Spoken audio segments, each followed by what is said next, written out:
Como já pudemos perceber ao longo do curso, para que tenhamos clareza sobre a astronomia, é importante compreender os movimentos celestes. Para isso, é necessário aprender de que maneiras podemos representar esses fenômenos.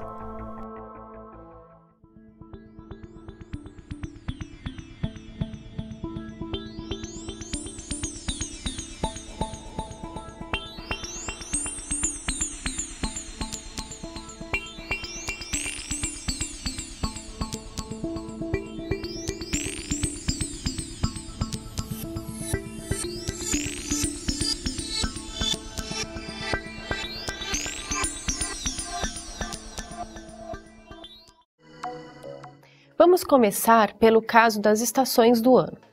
Como representar esse movimento? Veja, uma representação em 3 dimensões das estações do ano seria usando a sua maquete.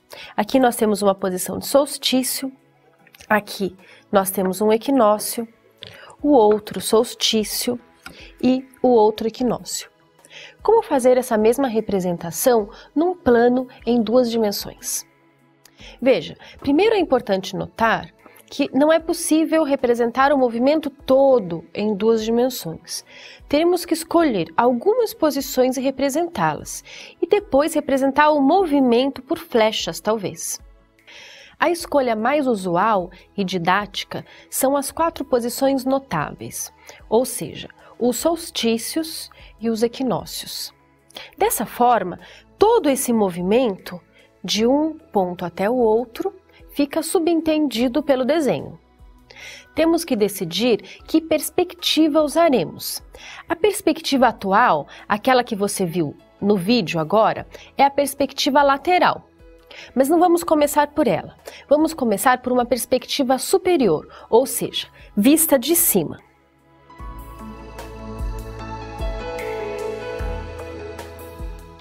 Essa representação é como se você estivesse vendo o movimento do alto, assim. Vamos mover a câmera para essa posição. Olhe como fica o movimento e as 4 posições notáveis por esse ângulo. O desenho 2D sob essa perspectiva ficaria mais ou menos assim. Podemos colocar um ponto representando o eixo de rotação da Terra nas 4 posições, dessa forma. Qual a vantagem dessa perspectiva? Veja, a órbita da Terra pode ser representada como aproximadamente circular, o que é o mais correto, certo? Podemos colocar flechas aqui e aqui para indicar o sentido do movimento. E acrescentamos à figura que essa é a posição de solstício de inverno para o hemisfério sul. Essa outra é o solstício de verão. Essa é o equinócio de primavera, essa outra o equinócio de outono. Tudo para o hemisfério sul. Mas o hemisfério sul não pode ser visto por essa perspectiva. Se deslocássemos a câmera para uma vista por aqui, de modo que o hemisfério sul pudesse ser visto, aí o hemisfério norte ficaria fora da figura. Essa é a limitação dessa representação. Ela não nos permite comparar a diferença de iluminação que existe entre os 2 hemisférios, que é justamente o fenômeno das estações do ano. Então vamos estudar outra perspectiva de desenho, a vista lateral.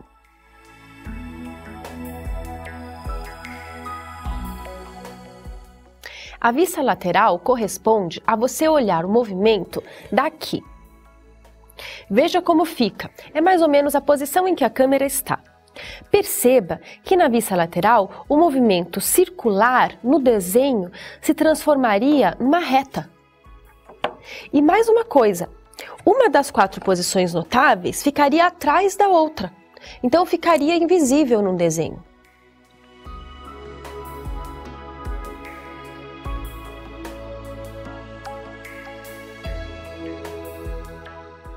Bom, mas tem um truque, porque eu imaginei o meu olho como está a câmera agora, ou seja, posicionado exatamente aqui, de modo que uma das posições notáveis fique exatamente na frente da outra.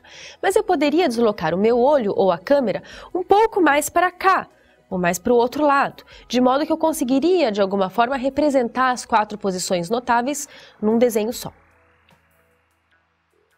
Essa representação ficou meio esquisita, porque perde inclusive a sequência temporal do movimento. Mas o eixo da Terra já pode ser representado e os dois hemisférios aparecem.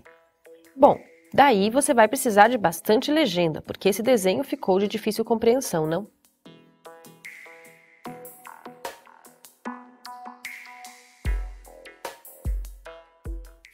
Por último, nós temos o desenho em perspectiva oblíqua, que é de fato o mais usual para a representação das estações do ano.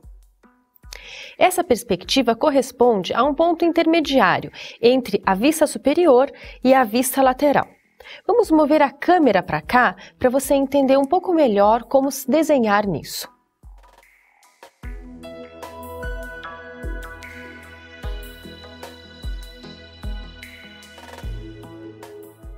Olha a vantagem dessa representação. Conseguimos representar com flechas todo o percurso da órbita, conseguimos colocar no desenho as 4 posições notáveis da Terra, conseguimos visualizar o eixo de rotação da Terra com sua inclinação e conseguimos ver ambos os hemisférios e representar a iluminação que cada um recebe. Dá para ver que o Polo Sul aqui não está recebendo luz solar e que aqui está recebendo de dia e também de noite. Aqui, o hemisfério sul recebe luz com maior intensidade e que o Trópico de Capricórnio está recebendo a luz do Sol perpendicular à sua superfície. Portanto, é a região que no verão recebe mais luz solar. Outra limitação importante. Na representação, a Terra está estática. Temos que nos lembrar que ela está em constante rotação em cada uma dessas posições notáveis e no percurso todo.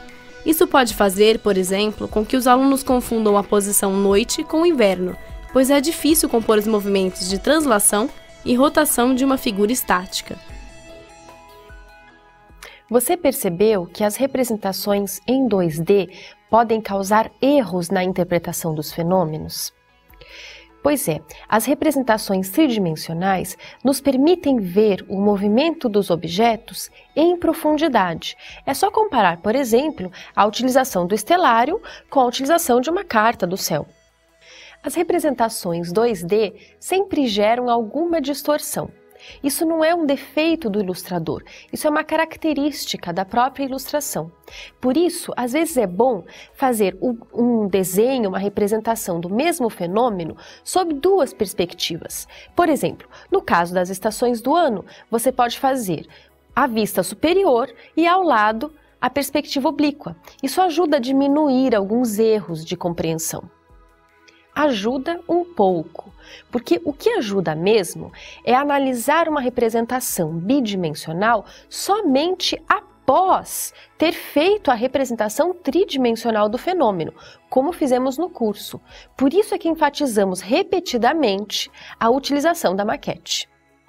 Você também pode fazer esse exercício de representar bidimensionalmente os fenômenos Terra, Lua, Sol com seus alunos. Aproveite a criatividade deles e a sua também. Compartilhe suas experiências pelo fórum e até nosso próximo encontro.